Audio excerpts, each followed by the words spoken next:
Baik, jumpa lagi dengan saya nih Nicholas Cikoneng Senggolan dengan NIM 4332508. Di sini saya akan menjelaskan terkait UTS, soal-soal UTS, begitu jawabannya, pun juga dengan penjelasannya. Yang terdiri dari beberapa soal, itu mulai dari 6 soal. Kita nanti akan membahas terkait IR diagram, IR transition, normalisasi, DML, DDL dari sebuah tabel dari nomor 3 ini. Nah, langsung saja nomor satu. Di sini kita disuruh untuk menjelaskan apa untuk mengisi A dan B, di mana DMS atau Database Management System berfungsi sebagai perantara. Di sini saya masuknya ke dalam skill saya di sini. Nah, di sini. Di sini DBMS atau Database Management System berfungsi sebagai perantara antara A user dan database. Jadi DBMS itu berfungsi sebagai perantara antara user, yaitu pengguna seperti saya sendiri, dan database yang akan kita kelola. Nah, lanjut untuk di soal kedua. Nah, di soal kedua di sini ada studi kasus. Nah, bisa kita lihat studi kasusnya di mana poin nomor 2. Di sini disuruh kita membuat sebuah IR diagram dari studi kasus tersebut. Nantinya di sini kan terdapat dua buah entitas, yaitu dua entitas mahasiswa dan mata kuliah, di mana atribut entitas mahasiswa ada di mahasiswa dan mahasiswa. Nah, untuk selengkapnya kita akan melihat di Power Design, Power Design berikut. Nah, di sini saya telah membuat sebuah IR diagramnya, di mana ada dua entitas, mahasiswa dan mata kuliah. Hubungannya many to many, di mana di mahasiswa sebagai primary key dari atribut mahasiswa, nama mahasiswa, alamat, dan mata kuliah. Ini entitas kedua, ID mata kuliah sebagai primary key dari entitas mata kuliah, dan nama mata kuliah, SKS, dan ini seperti yang saya bilang tadi, ID mata kuliah sebagai primary key. Nah, inilah bentuk IR diagram dari sebuah tabel dua entitas mahasiswa dan mata kuliah. Nah, lanjut di soal kedua. Selanjutnya, nah, di sini kita diminta untuk membuatkan sebuah IR translation dari studi kasus tersebut. Nah, karena kan di sini hubungannya many to many, sehingga nanti terbentuklah sebuah tabel baru yang bernama mahasiswa mata kuliah, yang dimana mengambil masing-masing ID mata kuliahnya atau primary key-nya. Nah, di sini saya telah buat. Nah, di sini. Di sini akan terbentuk sebuah tabel baru itu mahasiswa dan mata kuliah.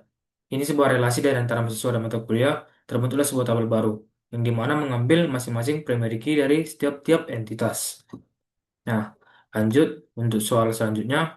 Nah, di sini kita diberi studi kasus dengan tabel, di mana ada tabel nomor pelanggan, nomor aset, alamat, biasa aset, nomor kepemilikan, nomor pemilik.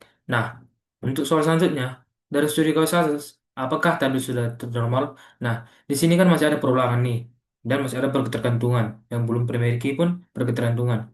Nah, syarat untuk normalnya sebuah tabel itu kan mencapai 3 NF, di mana satu NF nanti yang tidak ada pergantungan, yang dua NF merupakan tidak parsial, yang ketiga NF tidak ada yang tidak memiliki saling bergantungan. Nah, di sini masih ada nih, jadi tidak memenuhi kenormalan dari sebuah tabel. Nah, untuk normalisasinya, saya telah membuatnya di sini di Excel. Nah, di sini seperti yang kita lihat, nah di sini sudah saya buat sebuah tabel yang persis seperti soal tadi. Ini tabel utamanya yang akan kita normalisasi. Nah, untuk membentuk suatu NF, kita perlu mengetahui tidak ada elemen atau kelompok yang berulang. Nah, di sini kita dapat melihat nomor pelanggan dan pelanggan ini, nama pelanggan ini berulang dia. Jadi kita bisa keluar dari tabel tersebut sehingga terbentuklah sebuah tabel pelanggan. Nah, lanjut untuk sisa dari group of elemennya, kita melakukan itu pelanggan aset, di mana nomor pelanggan sebagai primary key dan nomor aset, alamat, biaya aset, nomor kepemilikan, nama pemilik. Nah, lanjut di sini terbentuk sebuah H2NF yang dari normal. Nah, lanjut ke 2NF. Sebelum membentuk 2NF, kita menganalisis dulu. Nama pelanggan hanya tergantung pada nomor pelanggan. Ini, nama pelanggan hanya tergantung pada nomor pelanggan. Artinya dia parsial. Alamat juga bergantung pada nomor aset. Berarti dia parsial. Dan aset hanya bergantung pada nomor aset. Nomor kepemilikan hanya bergantung pada nomor aset. Nama pemilik tidak bergantung penuh pada primary key. Primary key-nya itu nomor pelanggan dan ya nomor pelanggan, nomor aset nanti. Nah, jadi kesimpulannya tidak ada non key attribute yang benar-benar full dependency dia yang bergantung pada dua atau composite key. Nah, karena semua atribut bergantung hanya sebagian dari sebuah primary key, tidak ada atribut yang butuh nomor pelanggan dan nomor aset sekaligus. Itu artinya kan. Jadi kesimpulannya 2NF ini tabel 1NF belum, karena satu tabel 1NF ini belum punya full definisi sama sekali. Solusinya dipecah menjadi beberapa tabel sehingga terbentuk nanti sebuah tabel full dependency. Nah, di sini saya pecah menjadi tabel pelanggan, tabel aset, dan tabel transaksi. Di mana tabel pelanggan berisi nomor pelanggan dan nama pelanggan, aset terdiri dari nomor aset, alamat, biaya aset, kepemilikan, nama pemilik. Nah, di sini nomor aset sebagai primary key. Nah, dan transaksi di sini juga berisi dua entitas atau dua field yang terdiri dari nomor pelanggan dan nomor aset. Nah, untuk rule-nya ini, untuk rule nomor 2 ini, 2NF, di sini tidak boleh ada pergantungan partial dependency. Nah, di sini semua sudah full dependency, maka terbentuklah 2NF yang sempurna. Lanjut untuk membentuk 3NF, rule-nya adalah tidak ada ketergantungan pada atribut non kunci. Nah, di sini kita dapat melihat ada bahwa ketergantungan non kunci yang terdiri dari nama pemilik dan nomor kepemilikan. Nah, di sini kan dia tidak primary key dia di sini. Tapi nama pemilik bergantung pada nomor kepemilikan, di mana setiap Jupiter selalahi nama pemiliknya pasti nomor kepemilikannya NP50. Begitu juga dengan Sareto Manggor, pasti nomor kepemilikannya NP100. Maka, untuk membentuk 3NF yang sempurna atau tabel normalisasi, maka saya pecahkan menjadi 4 tabel, yaitu pelanggan, aset, transaksi, yang berasal dari tabel sebelum 2NF sebelumnya, dan terbentuk sebuah tabel baru, yaitu tabel pemilik, di mana nomor kepemilikan dan pemilik ini. Inilah terbentuk sebuah tabel 3NF, sehingga terbentuklah sebuah tabel yang sempurna yang telah dinormalisasikan, yang dimana telah memenuhi syarat 1NF, 2NF, dan 3NF. Nah, untuk soal selanjutnya, nah di sini soal selanjutnya, buatlah DDL, Data Definition Language, dari tabel di atas. Tipe datanya disesuaikan dengan isi yang ada di atas. Nah, setelah kita dapat nanti sebuah normalisasi tadi, kita buatlah sebuah DML, DDL dulu, yang mulai dari create database, create table, dan beberapa plugin key lainnya. Nah, di sini langsung saya buat di SQL Yoke. Nah, di sini.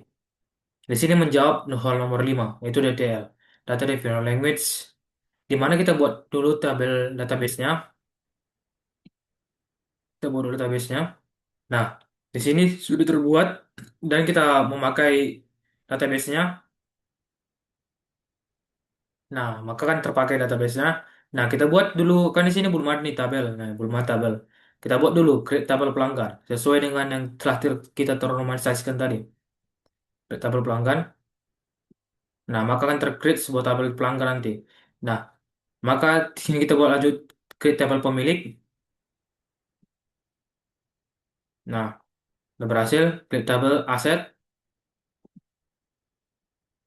Nah, create tabel pelanggan aset. Nah, setelah kita buat seperti itu, ini merupakan lingkup dari DDL, Definition Language, di mana kita membuat struktur tabelnya, apa itu tipe datanya, apa isi kolom-kolomnya yang akan mau kita isi. Nah, setelah terbuat nanti tabelnya, kita refresh dulu untuk mulai tabelnya. Nah, di sini kan terbuat di empat tabel.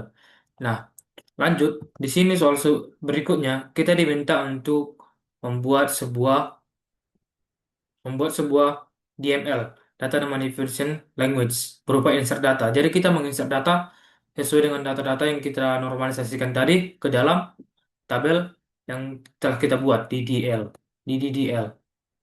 Nah, di sini adalah menjawab soal nomor 6, yaitu Data Definition Language. Di sini kita menginsert datanya.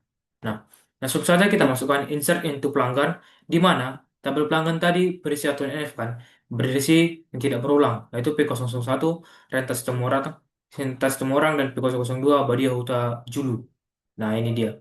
Nah, lanjut insert into pemilik, ke tabel pemilik, berisi NP50 dan Jupiter Silalahi, dan MP100. Lanjut ke insert into aset, masukkan ke tabel aset, yang berdiri dari nomor aset, alamat, biaya aset, dan nomor kepemilikan, di mana kita masukkan dua datanya. Begitu juga insert into pelanggan aset. Pokoknya intinya kita menyesuaikan sesuai dengan yang di soal tadi. Hasil dari insert ke normalisasi data yang telah kita buat, yang telah normal. Nah, setelah kita melakukannya, cara kita masukkan dulu ke pelanggan, insert into pelanggan. Oke, sudah jalan. Insert into pemilik. Oke, insert untuk aset. Oke, insert into pelanggan aset. Nah, nanti akan terbentuk sebuah tabel-tabel sesuai dengan isi-isinya. Misalnya kita mau menampilkan pelanggan nih, select select from pelanggan.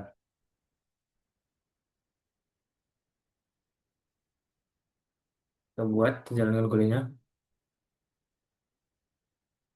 Nah, akan terdiri dengan nama pelanggan sesuai yang kita isikan tadi.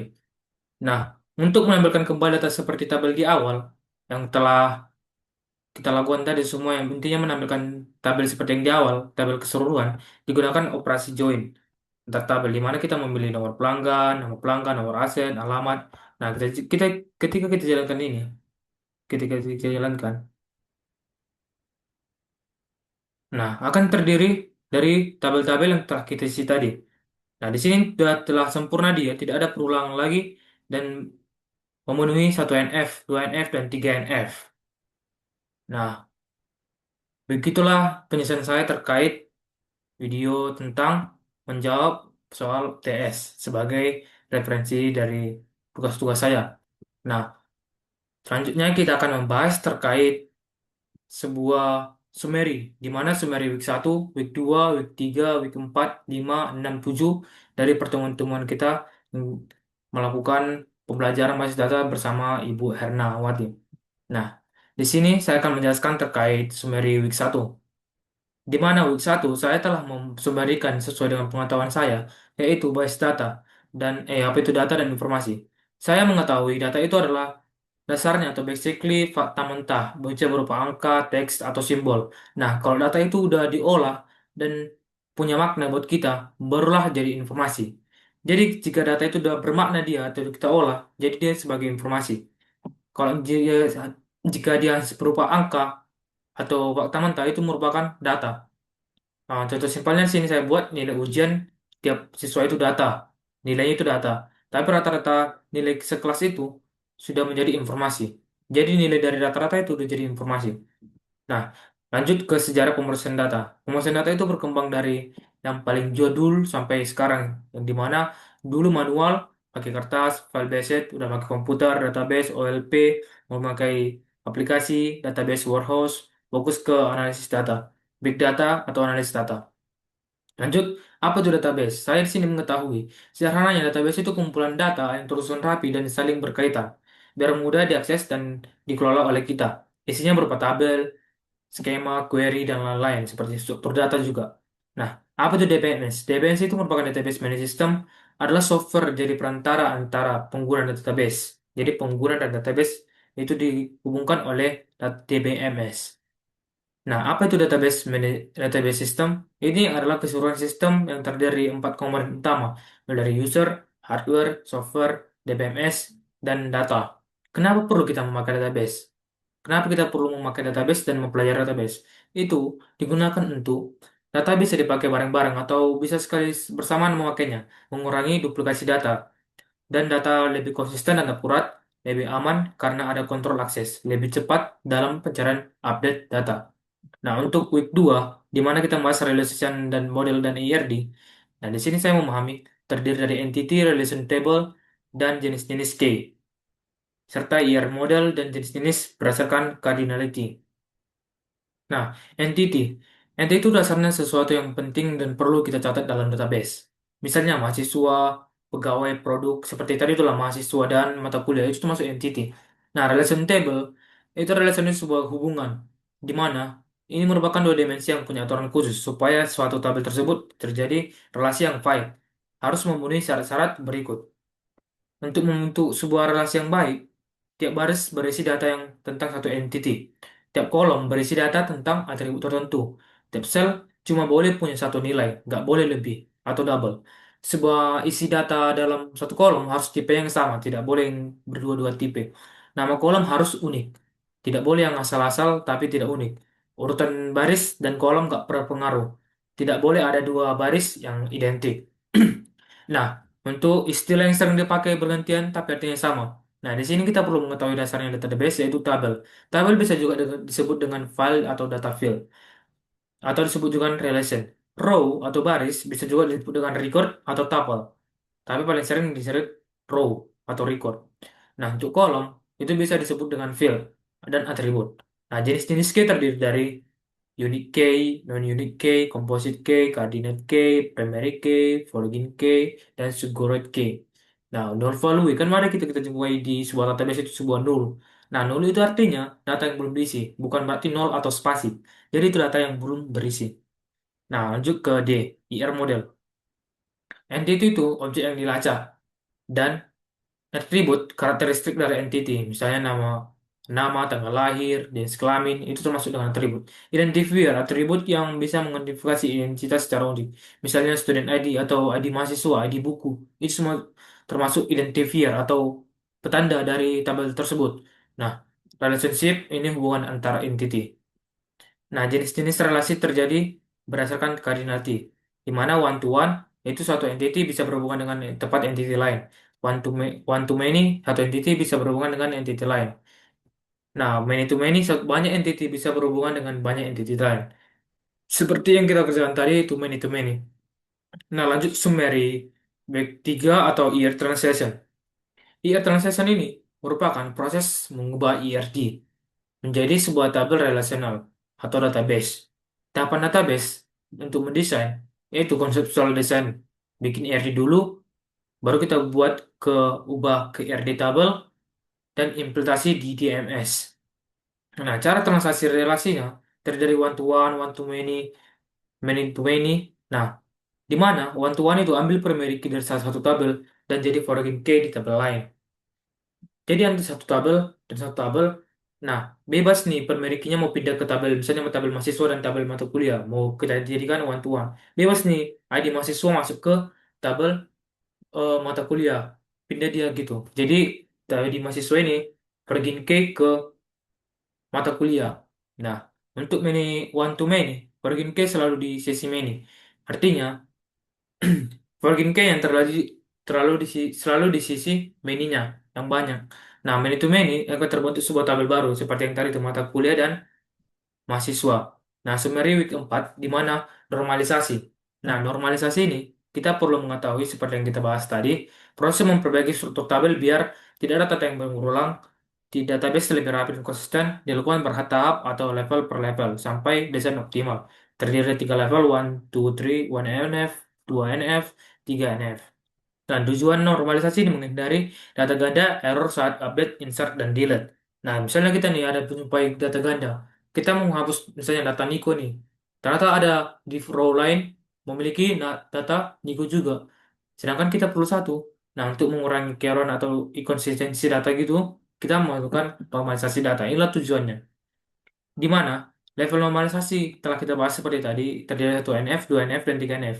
Di mana 1NF itu rule-nya tidak boleh ada data yang berulang. Dan 2NF tidak ada partial dependency. Yang ketiga NF tidak ada ketergantungan antar non-K atau atribut non-K tidak boleh bergantung atau saling bergantung. Yang bukan K dia tidak boleh saling bergantung. Nah, untuk summary week 6, di sini kita belajar tentang DDL, Data Definition Language. Nah, bagian dari SQL untuk membuat. Nah, di sini saya definisikan dulu. DDL itu merupakan bagian dari SQL untuk membuat dan mengatur struktur database. Di mana untuk mengatur dan membuat database dan tabel dan struktur aturan datanya. SQL adalah bahasa untuk mengolah database-nya, seperti HTML, CSS. Untuk mengolah database, kita memakai bahasa SQL. Dibagi menjadi DDL, struktur, DML, isi, atau untuk bagian insert-insert, untuk menghapus datanya. Nah, inilah dia nanti akan kita pelajari di week 7. Nah, tipe datanya yang sering kita pakai di DDL adalah integer, varchar, char, date, time, timestamp, numeric, null, dan ada juga anti text. Nah, key dan constraint, perintah penting dalam DDL, di mana ada create membuat, ini contoh kodenya yaitu create database nama DB, nama database-nya. Buat tabel, create tabel mahasiswa, NIM misalnya, NIM dan nama, ini merupakan atributnya, ini merupakan tabel entitasnya. Nah, misalnya kita membuat relasi nih, misalnya one to many gitu. Nah, kita membuat create tabel nilai di mana langsung masukkanlah primary key sebagai NIM kode KDMK-nya, dan foreign key. Dan jadi kita mendefinisikan langsung dalam kode ini yang mana akan menjadi relasinya. Nah, untuk mengubah kita menggunakan artel. Misalnya kan mengubah menambah constraint lah nih. Alter tabel mahasiswa, add constraint pknim primary key. Artinya menambahkan sebuah kolom baru atau mengubah pknim ini menjadi primary key. Nah, lanjut untuk drop untuk menghapus. Misalnya kita mau menghapus tabel nih, drop tabel mahasiswa atau menghapus database, drop database dan database yang kita mau kita hapus. Nah, untuk summary week 7, di sini kita membahas tentang DML atau Data Manipulation Units, di mana di week sebelumnya telah kita membahas, yaitu di week 6 tadi kita sedikit menyinggung DML, di mana disebut DML isi dan ambil data. Nah, di sini, DML berfungsi untuk mengolah data di dalam tabel, bukan struktur. Tadi kan di DL struktur ini kita mengolah datanya, bagaimana kita memasukkan data, menghapus data. Nah, perintah utamanya adalah insert, update, delete, select, describe. Nah, di sini saya menjelaskan. Insert itu menambah data. Contohnya, insert into nama tabel, kolom satu kolom 2 ini artinya nama fieldnya, dan kita masukkan langsung row-nya, nilai dari masing-masing field, nilai satu nilai 2. Nah, update ini mengubah data. Kodenya, update tabel set, kita set dulu kolom mana nih yang mau kita ubah. Baru kita where kondisi. Ini penting query ini untuk di mana syaratnya nih, kata kuncinya yang mau kita ubah itu, biar tidak semua tabel atau row itu kita baris. Satu baris itu kita berubah. Nah, untuk begitu juga dengan delete, perlu memakai where agar tidak satu baris itu tidak terdelete dia. Nah, begitu juga dengan select, mengambil dan mengambilkan data. Di sini ada dua cara, misalnya menampilkan satu data nih. Select kolom from table where kondisi. Kondisi misalnya kan ID 01 gitu. Kolom misalnya kolom mahasiswa atau kolom nomor pelanggan kayak gitu. Artinya kolom nomor pelanggan doang. Tapi kalau kita menunjukkan semua seluruhnya isi tabel, kita melakukan select pakai bintang from nama tabel. Artinya menampilkan semua data yang dari tabel tersebut. Nah, untuk melakukan describe, untuk melihat struktur data tabel, apa sih yang kita buat tadi itu? Misalnya integer kah dia, berapa nilainya, long value-nya gitu. Kita pakai kode DST atau describe nama tabel. Nah, jika kita melakukan perintah ini, kita akan melihat sebuah describe atau struktur-struktur data yang telah kita bangun di dalam tabel tersebut. Nah, cukup sekian penjelasan saya terkait tugas-tugas saya, mulai dari pengulangan UTS sampai ke summary week 1 sampai week 7 yang apa saya pahami dari masing-masing week. Nah, cukup sekian dari video saya. Terima kasih. Selamat sore.